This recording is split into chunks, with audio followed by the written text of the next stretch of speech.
Hello, मैं पवन Rao mother's live app पर SSC 2021 वाले मेंस वाले बच्चों के लिए एक बैच स्टार्ट करने जा रहा हूं, प्रैक्टिस बैच। जैसा आप लोगों को पता है, एसएससी ने 2021 में थोड़ा सा अपना सिलेबस चेंज किया है। थोड़ा सा नहीं, काफी सिलेबस चेंज किया है। मेंस में आपके सामने जीके भी आनी शुरू होगी, रीजनिंग भी आनी शुरू होगी। आज से पहले होता क्या था कि ओनली मैथ्स और इंग्लिश आता था, तो बच्चा मैथ्स और इंग्लिश के लगा रहता था। आप ये वाली गलती नहीं करना कि पूरे दिन मैथ्स और इंग्लिश पढ़ रहे हो, क्योंकि पिछली बार जिसका सिलेक्शन अगर हुआ है तो उसने सिर्फ और सिर्फ मेंस के अंदर पढ़ी होगी मैथ्स और इंग्लिश। लेकिन आप लोगों को साथ साथ जीके और रीजनिंग पर भी आप लोगों को ध्यान देना पड़ेगा और साथ कंप्यूटर भी पढ़ना पड़ेगा। तो इस चीज के लिए जिन स्टूडेंट्स को मैथ्स अगर क्लियर करना है और बहुत ज्यादा देर भी अगर नहीं पढ़ना, तो उनके लिए मैं एक बैच स्टार्ट करने जा रहा हूँ। स्पेशल जो बैच होगा वो ओनली और ओनली प्रैक्टिस बैच होगा। किस टाइप से क्या हम लोग पढ़ने वाले हैं वो पीपीटी के माध्यम से मैं आप लोगों को पूरा का पूरा समझाऊंगा। लेकिन याद रखना, अब मैथ्स की ओनली और ओनली आप लोगों को प्रैक्टिस पर ध्यान देना है और साथ साथ बाकी सब्जेक्ट्स को भी आपको अभी से लेकर चलना है।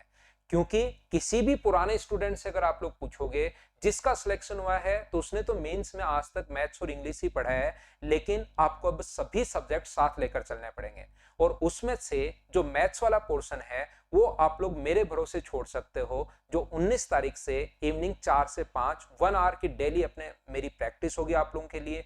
उसके अंदर मैं आप लोगों को समझाऊंगा कि क्वेश्चन को वहां पर कैसे अटेम्प्ट करना है, और जितने भी टाइप के क्वेश्चंस हैं वो सारे के सारे क्वेश्चंस जो हैं, सारे के सारे टाइप्स मैं क्वेश्चंस के माध्यम से आपको कवर करवा दूंगा, और क्वेश्चन के साथ साथ ही उसका बेसिक मैं आप लोगों को समझाऊंगा।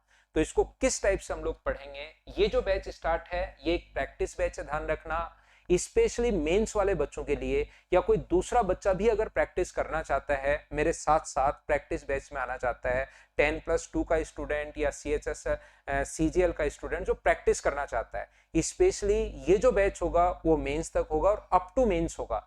जब तक आपका मेंस नहीं हो जाता तब तक मैं आप लोगों को इस बैच में प्रैक्टिस करवाते रहूंगा। ध्यान रखना, 19 दिसंबर से हम लोग ये बैच स्टार्ट करने जा रहे हैं। इस बैच में जितने भी नए स्टूडेंट्स हैं, क्योंकि अप टू मेंस लेवल ये बैच है, मेंस जब तक नहीं हो जाता तब तक मैं पढ़ाऊंगा, तो इनका चार्ज ये है। और जो स्टूडेंट मेरे ओल्ड स्टूडेंट हैं, जिन्होंने अभी तक ऑनलाइन मुझसे कहीं भी अगर पढ़ रहे हो, आप लोग ऑनलाइन मुझसे मदर्स लाइव ऐप पर अगर आप लोग पढ़ रहे हो, तो आपका चार्ज ये रहेगा। जो भी स्टूडेंट अभी तक पढ़ रहा है मुझसे मदर्स लाइव ऐप पर, अगर किसी भी मेरे बैच में हो मदर्स लाइव ऐप पर, तो आपका चार्ज ये रहेगा। इवनिंग की एक क्लास होगी हमारी 4 to 5, डेली मैं आपको पढ़ाऊंगा, वीक में 6 दिन। ये इस टाइप से हम लोग शुरुआत करेंगे। ध्यान रखना, इस बैच को वैसे तो रियल में अगर देखा जाए तो इसके वापस रिकॉर्डिंग आपको देखने की जरूरत नहीं पड़ेगी, ध्यान रखना। बाकी रिकॉर्डेड फॉर्म में भी मिलेगा, अगर किसी बच्चे को कम समझ में आया तो 2 बार 3 बार 4 बार आप लोग देख सकते हैं। साथ साथ इसके कुछ हम लोग बीच बीच में टेस्ट भी लेते रहेंगे। कुछ टेस्ट होंगे पीडीएफ विद सॉल्यूशन हम लोग प्रोवाइड करवाएंगे, जितने भी क्वेश्चंस होंगे लाइव चैट में क्वेश्चंस आप पूछ सकते हो। जिस प्रकार से मैं बोर्ड पर खड़ा हूं, यहां पर अपने पास एक क्वेश्चन आएगा और इस साइड में आप लोगों को उसको सोल्व करवाऊंगा। व्हाइट बोर्ड पर जैसे ऑफलाइन क्लास होती है उसी टाइप से मैं आप लोगों को एक कंप्लीट पढ़ाने वाला हूं। साथ ही अगर किसी स्टूडेंट को कोई भी इंक्वायरी चाहिए, या किसी भी इस टॉपिक के बारे में, या किसी भी अपने पास सब्जेक्ट के बारे में आप लोगों को बात करनी है मदर्स लाइव में एडमिशन लेने के लिए, तो ये 2 नंबर हैं, किसी पर भी आप लोग बातचीत कर सकते हैं। तो मिलते हैं 19 दिसंबर को शाम को 4 बजे लाइव क्लास में। Thank you.